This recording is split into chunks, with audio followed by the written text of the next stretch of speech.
আমি দেখলাম যে ভারতের একটা রাজ্যে আমাদের এখান থেকে যে সমস্ত বীররা পালিয়ে গিয়েছেন তাদের দুই সেনা সেখানে ধর্ষণের দায়ে ভারতীয় পুলিশের হাতে আটক হয়েছে।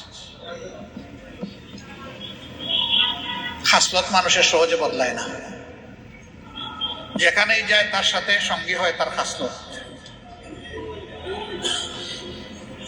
পালিয়ে গিয়েও যারা এই সমস্ত কাজ করতে পারে, তারা যখন বাংলাদেশে ছিল তখন কি না তারা করেছে।